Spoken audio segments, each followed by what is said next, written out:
I just wanted to jump on here today to make a special bonus piece of content on the thing that I know 100% is holding the most people back from making more wealth in their life and hence having more freedom, because that is the whole point of having more money. You can endlessly chase figures on the screen. There can be no ultimate upper limit to how many numbers you can have coming into your business or your bank account every single year. There has to be a limit at some point. The real purpose is to get enough money in sufficient quantities to have more freedom and spend less time working. Or if that's not your goal, that's also fine. But here's the thing, if you ask most people, how does their current life compare to the life that they would ideally have? They'll usually say something along the lines of, I work 5 days a week, but what I'd like to do is work 4 days a week, or 3 days a week, or 2 days a week. So when you ask most people why they don't do that, what most of them will say is, because I need the money, because I need the money. So if you earn £500,000 in 5 days a week, let's say you're doing extremely well as a dentist, right? And let's say that you're now able to earn £700,000 in 5 days a week. Then what that means is you can drop a day and you can have more time off. So actually, in essence, 99% of the time, more money and earning more wealth has an immediate use case in our life, which is we can use it to buy back some of our freedom. What is the main thing that holds people back from being able to generate more money? In my opinion, a huge part of it is mindset. Mindset is something that I used to think was the biggest load of mumbo jumbo. I really didn't believe in it. I didn't really think it was a word. But now I'm sat here on a podcast called Money Mindset for dentists, potentially. I haven't decided fully what the name is going to be yet, but mindset and money is going to be in the title.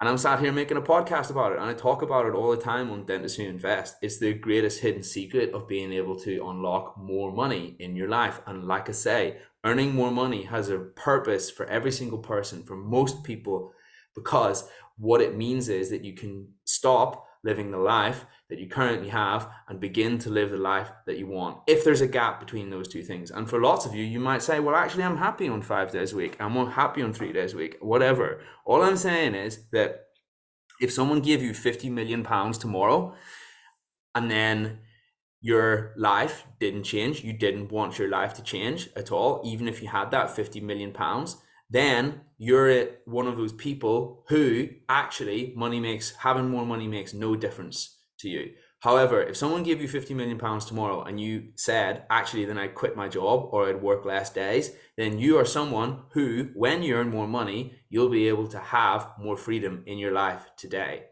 Boom. And that's the best question to ask yourself. And anybody listening to this podcast and this content should 100% ask themselves that question. And if the answer is yes, which I suspect it might be for most people, because life would change when we had £50 million, then what it would mean is that actually earning more money helps us. And I get it that it mightn't be the case that we can go from earning whatever we're earning to £50 million, but every single pound towards that ultimate end goal of having £50 million a year in your bank account is progress, is a step in the right direction. How do we get there, right? And actually, we don't need that much more money, because if we earn 100 grand a year on 5 days a week, if we could earn 100 grand a year on 4 days a week, then what it means is that we're able to have an extra day a week of freedom every single week for the rest of our lives, right? And that's why earning more can help us. And what am I just describing in a nutshell? I'm basically just describing mindset. These are the things that you can use to view the world from a different perspective. It's the same world, you just see the world in a different way. And what have I just done? I've hopefully changed some mindsets to people who are listening to this podcast. The mindset that you have is the pair of glasses that you put on to view the world. Same world, different pair of glasses. And that's what we've done. And these are some of the greatest things that I ever learned on that journey to shift my pair of glasses, to shift my perspective. You know, there's a book that I love that I often talk about on the Dentist Who Invest podcast, and it is called The Almanac of Naval Ravikant. And there was one part in there that completely shifted my perspective forever. And he said that in his opinion, that when you have the skills or abilities to make money, even if you went to another country where you didn't speak the language and you were flat broke and you lost everything, that you could become a millionaire, you could become wealthy again in 4 to 5 years, because you now have the skills of the person who's able to create wealth, right? So when we focus on giving ourselves the skills of that individual, then what it means is that we're able to become the person who's able to create more wealth in our life and hence use that knowledge to generate freedom. That's the real ROI on this stuff. That's the real ROI on working on your mindset. What's the difference between the person that Naval described and the majority of us? Is how far their mindset has been developed, and that's what we're going to talk about today in this podcast. And we mightn't get the whole way there, but we might get some of the way there. We'll definitely get some of the way there, and that's progress, massive progress. And contained herein are some of the best things that started to develop my mindset massively. They got me to see things in different ways. So first thing I'm going to teach everybody on this podcast today is we're going to talk about the concept of creating wealth versus building wealth. Now, I've mentioned this before on the podcast, but I'm going to cover it again because it's such a valuable lesson. Let's imagine a sphere floating in front of our head. In that sphere, it's hovering there, right there. And inside that sphere is everything that human beings have ever known, currently know, once knew and forgot, or ever will know. 4 things about the subject of wealth. So the total knowledge that anybody can ever have and ever will have is contained within this inside this sphere. So here's the thing, that sphere, it actually has 2 halves. There's 2 hemispheres to the subject of wealth. Only 2. And that's the whole thing. Remember, this is all encompassing. The first half of the sphere is called build wealth, and the second half is called create wealth. Now, what the heck do I mean by that? Let's talk about build wealth first. So building wealth, we build our wealth just like how we build a house. And that is to say, we build it brick by brick by brick by brick. And what happens is when we stack enough bricks and we put a roof on top and we put some windows in and a door and some rooms and whatever else we need, we've got a house. And that house offers us security. In this case, it's financial security. So we can live out the rest of our days and not have to think about what's outside because we're safe. Now, what do I mean by that? What I mean is that we've invested our money, segment, piece by piece by piece, segment by segment by segment, effectively, as in brick by brick by brick, just like the house. And then at the end of it, we've got so much money that we can live off it. The whole premise of being able to do that is that we use the capital markets like stocks, or we use property, or whatever the heck we use. It doesn't actually matter at this point. We're investing our money. We're doing it in a hands-off way so we don't have to touch it. And that money is growing, number 1, by our contributions, by how fast we're building the house. And also number 2, by the premise or principle that that money is now growing in value when we invest correctly. And those 2 effects combine with each other so that our capital grows to such a level that we can now live off it and ride out the rest of our days. So that is building wealth. Now that is important, but for those who don't know, when you invest in the markets, generally the stated return is that you can get 10% a year. I mean, we have to be very careful about that. We have to be very careful about just dishing out knowledge like that because not everybody can do that. We need a little bit of knowledge in order to execute what I've just described, but let's assume that the average return we get is 10% a year, which is fairly representative. Then even when we're generally contributing throughout our life, it takes a long time to get to that point where we've built our wealth, that we have enough money. So have you ever wondered when you walk down the street and you meet Joe Bloggs and you ask Joe Bloggs and say, hey Joe, when do you expect to retire? Then that person, most people will probably shrug their shoulders and say, I don't know, 65, 55 if I'm lucky. Where do those numbers actually come from? Okay, why is it 65 and why is it 55? We tend not to really think about these things, but realistically, where those stated figures come from is that they have been culturally placed in our society and disseminated amongst the members of our society, because typically when you appreciate your wealth using the build wealth method, which is what an advisor will do, which is what someone with an education on finance will do, typically it takes about 20, 30, 40 years to get to that point. 20 if you're lucky, realistically about 30, 40. By the time you spend 30 to 40 years investing, you're going to be 65 or 55. So the reason why that figure is embedded in our society is because it's representative of how long it typically takes that process to occur. That's the only reason, wherever that comes from. And by the way, the only difference between getting someone else to do it and doing it yourself is that you can probably make that retirement date sooner, but not by a huge amount, typically like 5 to 10 years. It'll happen faster. And also, when that date does happen, if you leave your capital in the markets, it'll grow at a quicker rate, therefore giving you more of a buffer in terms of extra money to play with should you need it for a rainy day. However, that's the only real advantage of learning how to build your own wealth. It's just that it makes that financial freedom date sooner, but it's still going to take like 30, 40 years. Are you with me? Now, I'm not saying don't do that. It's a very important thing to do. We just have to accept the downside to that. Little bit of a somber story, but I personally know someone whose dad spent his whole life working 60, 70 hours a week to get to the point where he could retire early. He sacrificed relationships with his kids and his family in order to spend more time working. And his logic was that actually, when I get to that point that I've retired, I'm going to be able to give you guys more time back. So here's the thing. He retired early by society standards at 57. So what happened? He retired early, and then guess what? This is the somber part. He was happy for a while. 2 weeks later, he found out he had a terminal illness. They said the prognosis was 5 years. 2 weeks after that, he was dead. So that is the sort of thing that can happen when we purely rely on the build wealth method, because effectively we're delaying financial freedom to a point in the future. And we can have all the statistical analysis in the whole wide world, okay? We can have all the statistical analysis in the whole wide world, but still at the same time, we have no idea what's around the corner. Now, I'm not I'm not on this podcast to say that we shouldn't do that. I still think we should do that. Because here's the thing, you might love your job. You might absolutely adore it. You might want to spend 7 days a week in your job. And if that's the case, that is cool. Or 6 days, or 5 days, or whatever. Yeah. And that's totally fine. My main message is that just be happy, because far too many of us accept a job that we don't enjoy because we think that when we wait 20, 30 years, you're going to be retired. But that's a huge amount of time to compromise on. That's like compromising on 30 years of our life to get to the point where we can hopefully be happy, right? But here's the thing, will that happiness ever come? It's not a guarantee. That is my simple message. Remember, money mindset. This is just taking things and flipping them on its head so everybody can see it in a different way. So that's build wealth. Build wealth we've done to death. We should do some building of our wealth. Everyone should be able to understand that process because it is important, okay?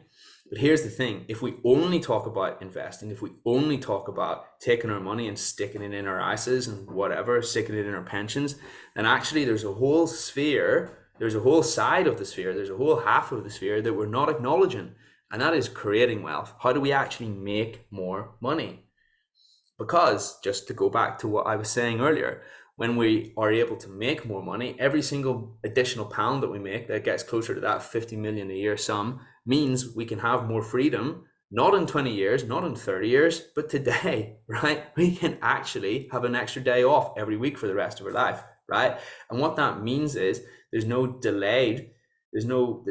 reason to delay freedom. We can have more freedom today. Now, I get the ultimate outcome in that process is to be able to spend no time and earn a ton of money, right?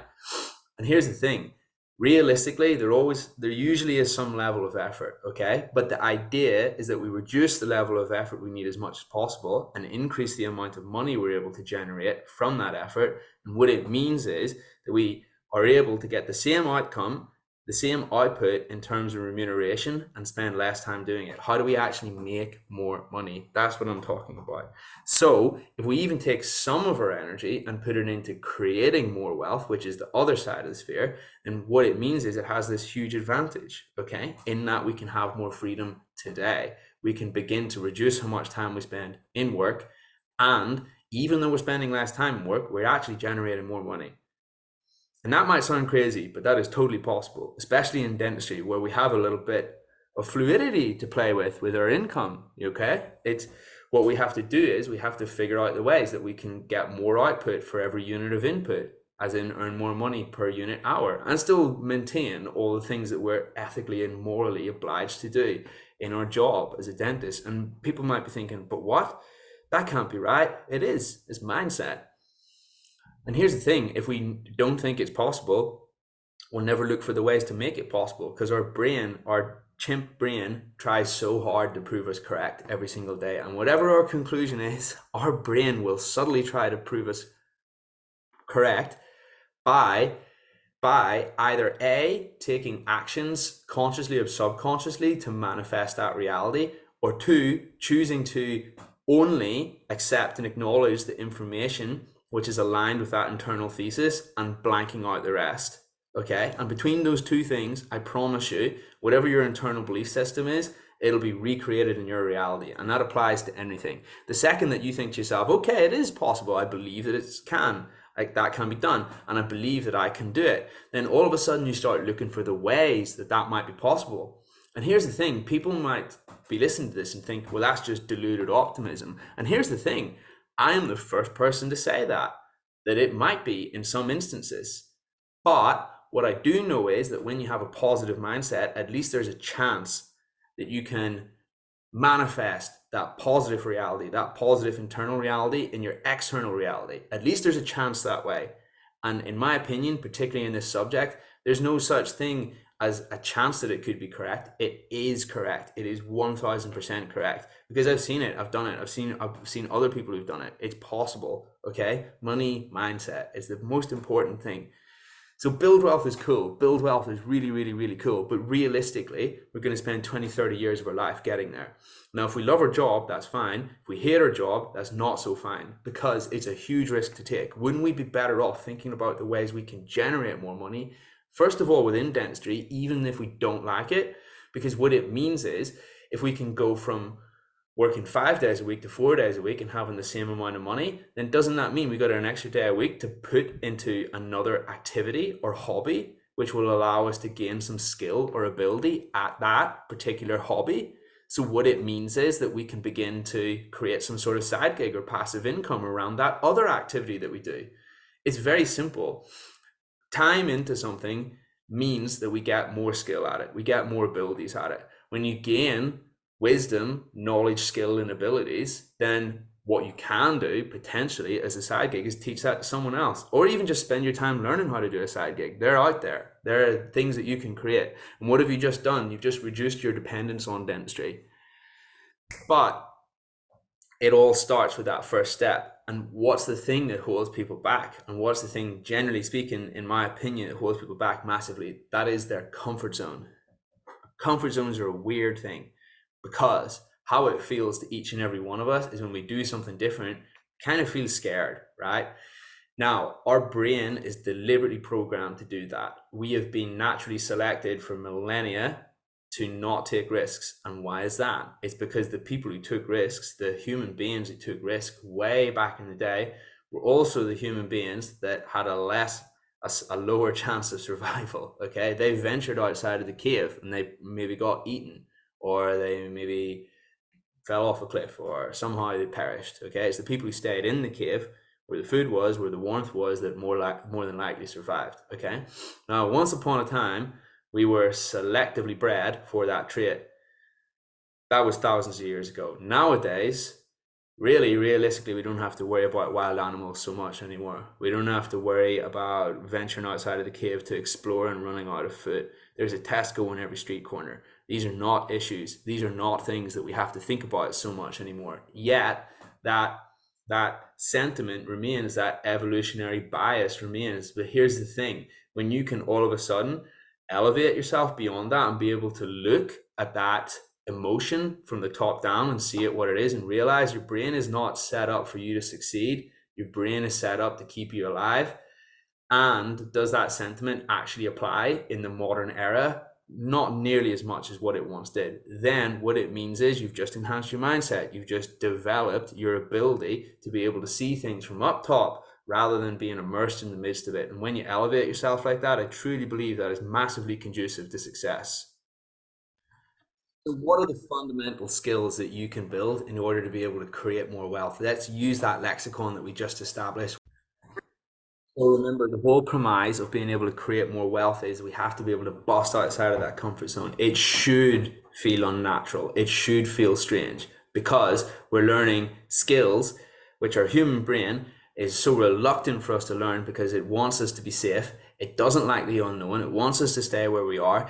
If it does feel familiar to us, that's probably a sign it's too easy. We have to accept that we're able to bust out of that illusion that we're remaining within comfort. Because here's the thing, comfort is the one thing that's going to keep us on that path for a long, long, long time. And do we actually want to stay on it is another question. So we got to accept that it's going to feel different and it's going to feel weird. If anything, it's a good thing that it feels different and weird. That's exactly the place that we should go. So what are the skills that will allow us to be able to create more wealth? Well, I think Warren Buffett absolutely flipping nails it when he says that the two greatest skills that any human being can have are speaking and selling. How do we relate that to dentistry? Most of us dentists give our patients an unbelievable level of value, like the preps that we do, the fillings that we do, et cetera, et cetera, et cetera. Okay. Now, the process of capitalism is that you want to be able to reclaim as much of that value as you possibly can. So what it means is you can reinvest more in yourself, or you can give the patient even more value because they've invested at a higher level, and you can give them more time, use better materials, et cetera, et cetera, et cetera. The illusion that we're saving them time, effort, money, all of those things, and we're doing a better job by asking them to invest at the lowest level we possibly can is actually not true at all. It makes things harder. It means that we can spend less time with the patient. It means we can use less materials. It means we can use materials that aren't as good as well. And what it means is that we're not able to serve them to the level that we want to. There has to be a lower limit in there somewhere. There's two ways to make your product the best value. One is to reduce the cost to an absolute minimum. That is a race that no one wants to win. Or the other is just to give someone so much value that no matter what level you ask them to invest at, they will always, always, always, always see it as something that's good value. I had surgery on my knee about 3 years ago, and I thought, and it went well, and I was really happy, and I got it on the NHS, and I was flipping over the moon, okay, because I was really lucky. I got this amazing surgeon. But here's a quick story, a quick analogy that I'd like to tell everybody, which will get you to see things in a different way.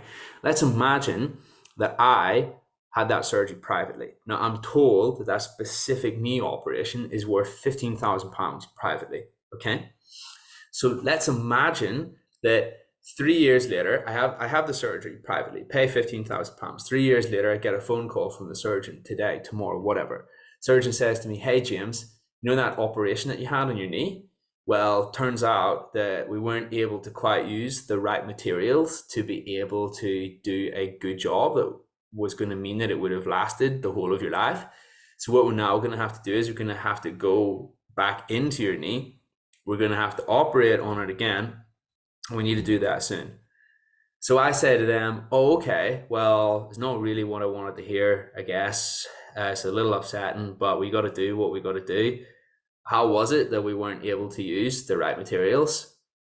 Surgeon says to me, "Well, James, if only you would have paid us £17,000, just a little bit more, like 10% more ish, just a little over 10%, then what it would have meant was that we would have been able to operate on your knee and it would have been able to last forever. However, at the time, we only offered you 15,000 because we didn't think you'd be interested in the 17,000 offer." Now, let's just pause there for 2 seconds. Imagine how I'm going to feel in that moment. I'm going to say to the surgeon, I would have rather that you just made the executive decision to charge me 17,000. I didn't even want to know about the £15,000 option. The 17,000 is way better. It's going to last me way longer. I would have rather you just told me the operation was 17,000. Now, let's take that to dentistry. Imagine this. The patient is having surgery on their teeth, just like I had surgery on my knee, right? Wouldn't the patient rather that we asked them to invest at a slightly higher level, give them a better job, give them something that was going to last longer, okay? And what that meant was that they had a better outcome for maybe like 10% more fee, something like that. I'm just pulling that out of the air. It doesn't have to be 10%. What I'm saying is that the mindset that we have, where it's a race to the bottom to charge the least that we can, is actually the thing that usually gives the patient not even what they want in the first place. Remember, mindset. One of the greatest things that you can use to flip how you see the world. It's absolutely huge. And that was one of the best things that I ever learned or realized whenever it came to speaking and the process of selling. That selling is serving. And when you can serve someone to an amazing standard, then all you need to be able to do is get them to see the value. Sales is just describing the value of how good you really are. You can be the best dental surgeon in the whole wide world. However, if we don't have the skills and language and ability to be able to explain how good we are in the language the patient understands, because remember, they're not going to be impressed whenever we say that we spend 2 hours on a root canal, we use X, Y, and Z file, we use X strength of hypochlorite, we obturate it in a certain way, we have rotary instruments, we have all of these things. They don't know what that means. What they'd rather know is that we're able to deliver, that we're able to promise them that realistically that they're going to be out of pain by the end of this operation, that it's going to be carried out in total comfort, that it's going to be carried out in such a way that they're going to,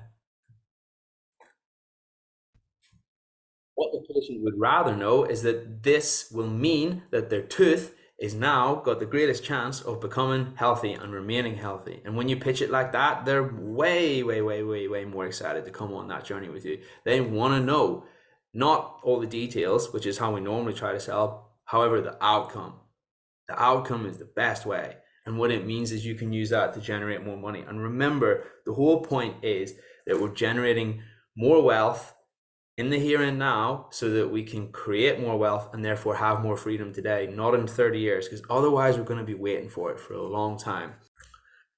What do the rich understand that the not so rich don't? Well, first and foremost, the primary thing is leverage. So, what is leverage? Leverage is maximizing how much output we obtain via a system for every given unit of input. So, let's say in a system, we input 1 hour of our time and the output is money, as in how much we earn. What we want to do is we want to create a system, the part in between, that's got the biggest effect, that magnifies that input by the greatest amount to obtain the biggest amount of output. So we need to work on our leverage. We need to work on our lever.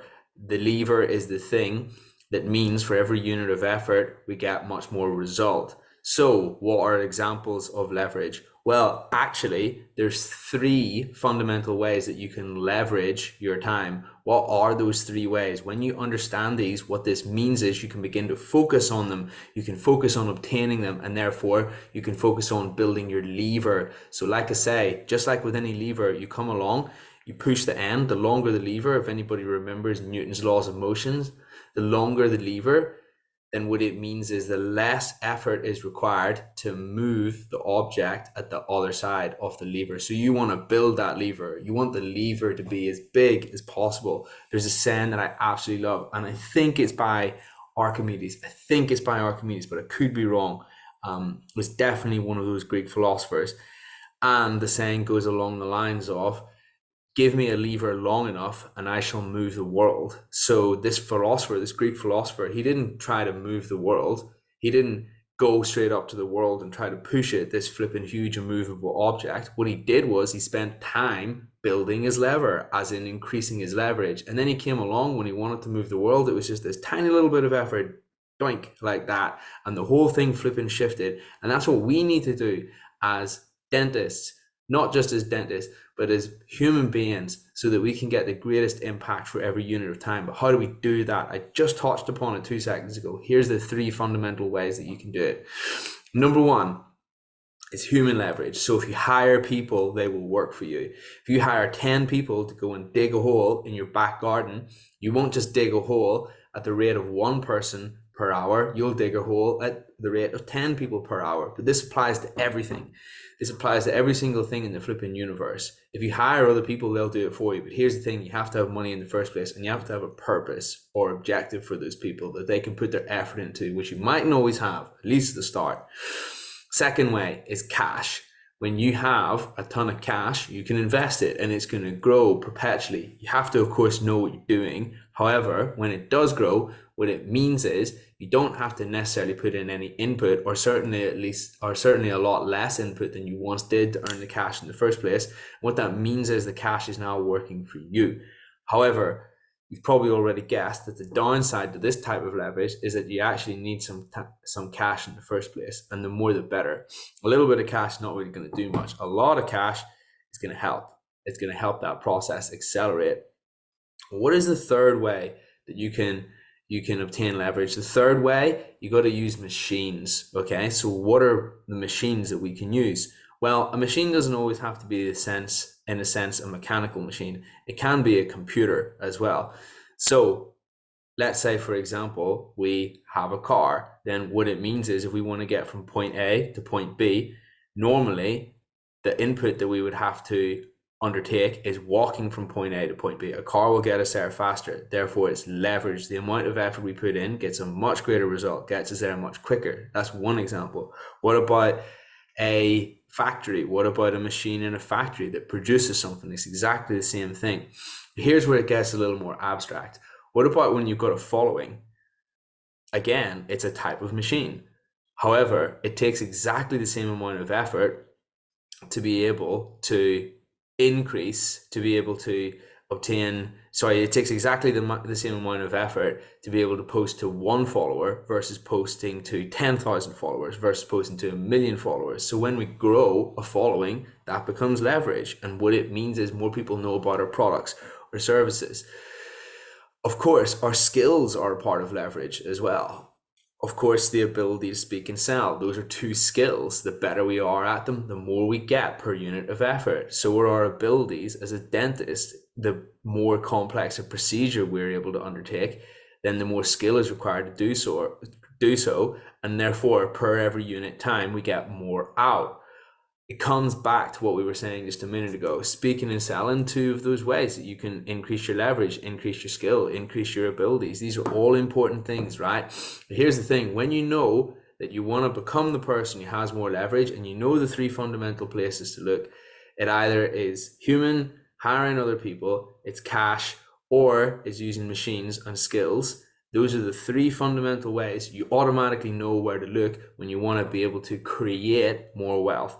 Remember, in order to create more wealth, you have to be able to put some conscious time and effort into one of those three areas. But when you do build a lever, what it means is it takes way less effort to earn more money, which when we go back to our original model, create wealth versus build wealth, we'll understand that create wealth is a thing that's going to mean that we can accelerate our ability to generate financial freedom. We're going to accelerate the point at which we obtain financial freedom, pull it forwards from the future closer to today, the sooner the better. And then what that means for you is you're able to live a life that you want today versus some promise of a life that you will obtain 20 to 30 years in the future. It's not easy. It takes time. It takes effort. However, the results are flipping amazing.